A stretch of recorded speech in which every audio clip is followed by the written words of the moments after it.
Hello दोस्तों, कैसे हो आप सब। उम्मीद करती हूँ आप सभी ठीक होंगे। ये कहानी शिवानी और उसके परिवार की है, जो हम शिवानी की जुबानी सुनेंगे। अगर आप चैनल पर नए हैं तो चैनल को लाइक, शेयर और सब्सक्राइब करना ना भूलें। तो चलिए कहानी शुरू करते हैं। हेलो दोस्तों, मेरा नाम शिवानी है। मैं भोपाल की रहने वाली हूँ। मेरी फैमिली फाइनेंशियली काफ़ी स्ट्रॉन्ग है। मैं अपने परिवार की इकलौती बेटी हूँ। अभी कुछ दिनों पहले ही मेरी सगाई अभिषेक से हुई थी। अभिषेक की फैमिली भी बहुत अच्छी है। सोसाइटी में उनका बहुत अच्छा नाम है। अभिषेक भी एक बड़ी कंपनी में अच्छी जॉब करता है। हम सभी बहुत खुश थे। एक दिन मम्मी पापा शादी की तैयारियों के लिए बाहर गए हुए थे। मैं घर पर बिल्कुल अकेली थी। पड़ोस में से एक चाची मुझसे मिलने आई। उन्होंने कई देर मुझसे बातें की। फिर मैं वॉशरूम जाने का बोलकर वहाँ से चली गई। जब मैं वापस आई तो मैंने देखा कि चाची वहाँ पे नहीं थी। तो मैंने सोचा कि वो अपने घर चली गई होगी। तब मैं अभिषेक से फ़ोन पर बातें करने लगी। शाम को मम्मी पापा भी घर वापस आ गए थे। मम्मी मुझे देखकर बोली, ये तूने कोई नया हेयर स्टाइल करवाया है क्या। मम्मी की बात सुनकर मुझे हैरानी हुई, क्योंकि मैंने तो अपने बाल नहीं कटवाए थे। मैंने मिरर में जाके देखा तो साइड से बाल कटे हुए थे। मुझे बहुत ज़्यादा हैरानी हुई। तब मम्मी बोली, कोई बात नहीं, ये हेयर स्टाइल भी सही लग रहा है। तब हमने इस बात को मजाक में टाल दिया और हम सब खाना खाकर सो गए। अगले दिन मैं अपना कोई सूट ढूंढ रही थी, पर मुझे वो नहीं मिला।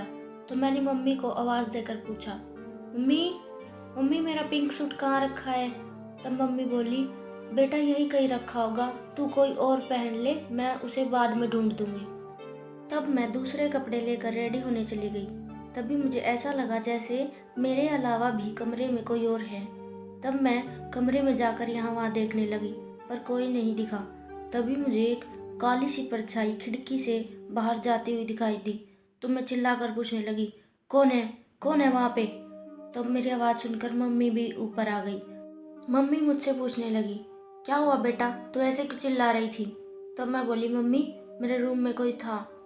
तब मम्मी ने बाहर जाकर देखा और बोली, बेटा कोई भी तो नहीं है, तुझे वहम हुआ होगा, तू रात को लेट तक जाग रही थी ना।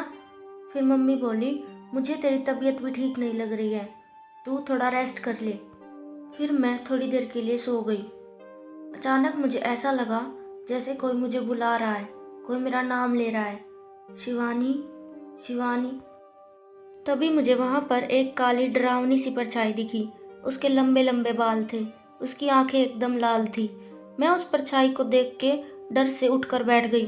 मेरा पूरा मुंह पसीने से भरा हुआ था। मैंने आसपास देखा तो कुछ नहीं था। फिर मुझे एहसास हुआ कि मैं एक सपना देख रही थी। थोड़ी देर बाद अभिषेक का फ़ोन आया, तो पता नहीं क्यों मुझे बहुत गुस्सा आने लगा। मैंने गुस्से से फ़ोन काट दिया। मुझे मेरे कमरे में से अजीब सी बदबू आने लगी। मैंने मंदिर जाना भी बंद कर दिया, क्योंकि मंदिर की ज़मीन पर पैर रखते ही मेरे पैर जलने लगते थे। मुझे ऐसा लग रहा था जैसे मेरे शरीर में जान ही ना हो। मैं अचानक वो काम करने लग गई जो मैंने आज तक कभी नहीं किए थे। मुझे शराब पीने का और मीट खाने का मन होने लगा। मुझे अकेले अंधेरे में बैठना अच्छा लगने लगा। मुझे हर टाइम आवाज़ें सुनाई देने लगी। मुझे ऐसा लगता रहता जैसे कोई मेरे आसपास है। अभिषेक से भी अब मेरे लड़ाई झगड़े होने लगे थे। मुझे आवाज़ें सुनाई दे रही थी जो बोल रहा था, मैं तेरी इससे शादी नहीं होने दूंगा। अगर तूने इससे शादी की तो मैं तुम में से किसी को भी जिंदा नहीं छोड़ूंगा। तुम सिर्फ मेरी हो। वो परछाई मुझे मेरे घर वालों के साथ भी नहीं रहने देती थी।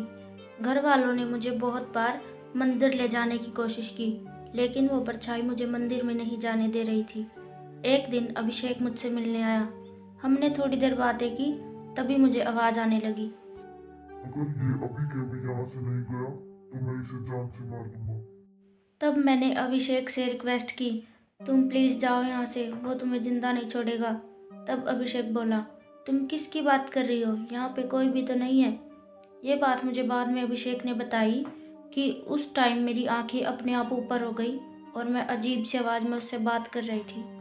तुम्हें समझ में नहीं आता मैंने तुम्हें क्या कहा। निकल जाओ यहाँ से। तब अभिषेक ने बाहर जाकर घर वालों को इस बारे में बताया। तब घर वाले समझ गए थे कि जरूर मेरे ऊपर किसी बुरी आत्मा का साया है। अभिषेक के घर वालों ने मुझसे रिश्ता तोड़ने की बात की, पर अभिषेक नहीं माना। अभिषेक बोला वो मुझसे बहुत प्यार करता है और मुझसे ही शादी करेगा। फिर उसके घर वाले मान गए। मेरे कमरे में सारा सामान बिखरा रहता था। मैं किसी को मेरे कमरे में नहीं आने देती थी। अगर कोई मेरा सामान ठीक करने की कोशिश करता तो मुझे गुस्सा आने लगता। एक दिन मेरे घर वालों ने घर पर पूजा अर्चना रखी। उन्होंने एक विद्वान महंत को बुलाया। जब वो घर पर आए तो मैं उनसे नज़रें बचाने लगी। मैं चाहती थी कि ये मुझे ना देखे। मुझे उनसे अजीब सा डर लग रहा था। उन्होंने पूजा अर्चना शुरू कर दी। उन्होंने मुझे आटे से बने एक गोल दायरे में बिठाया। उन्होंने मुझ पर बबूत फेंकी और ज़ोर ज़ोर से मंत्र पढ़ते हुए बोले, कौन है तू, बता मुझे। 3-4 बार पूछने के बाद मेरे शरीर के अंदर का वो काला साया बोला। मैं एक जिन हूँ। तब महंत जी ने पूछा, तुम यहाँ क्यों आए हो? तुम इस बच्ची को क्यों परेशान कर रहे हो? इसने तुम्हारा क्या बिगाड़ा है? तब वो जिन बोला, मैं यहाँ खुद नहीं आया हूँ, मुझे किसी ने भेजा है इस लड़की और उसके पूरे परिवार को बर्बाद करने के लिए। तब महंत जी बोले, किसने भेजा है तुम्हें? वो जिन बोला, मैं नहीं बताऊंगा। तब महंत जी ने थोड़ी और बबूत फेंकी तो वो जिन बोला, मुझे इसकी चाची ने भेजा है। ये सुनकर हम सभी हैरान हो गए। फिर महंत जी ने कुछ मंत्रों का उच्चारण किया और उस जिन की कुछ मांगें पूरी की, जैसे शराब, मीट और कपड़े उसे दिए। फिर वो जिन वहाँ से चला गया। हमें बाद में पता लगा कि ये सब चाची ने जलन के मारे किया था, क्योंकि वो फाइनेंशियली भी हमसे वीक थी और उनकी बेटी का रिश्ता भी नहीं हो रहा था। उन्होंने ही मेरे बाल काटे थे और मेरे कपड़े लिए थे। वो मुझे मरवा कर अभिषेक से अपनी बेटी की शादी करवाना चाहती थी। कुछ दिनों बाद हमें पता लगा कि चाची की बीमारी से मौत हो गई है। मेरी अब अभिषेक से शादी हो गई है और हम दोनों खुश हैं। तो दोस्तों, आपको हमारी ये कहानी कैसी लगी कमेंट करके ज़रूर बताएं, और अगर आपके पास ऐसी ही कोई कहानी है तो हमसे ज़रूर शेयर करें। चलिए मिलते हैं ऐसी एक और खौफनाक कहानी के साथ।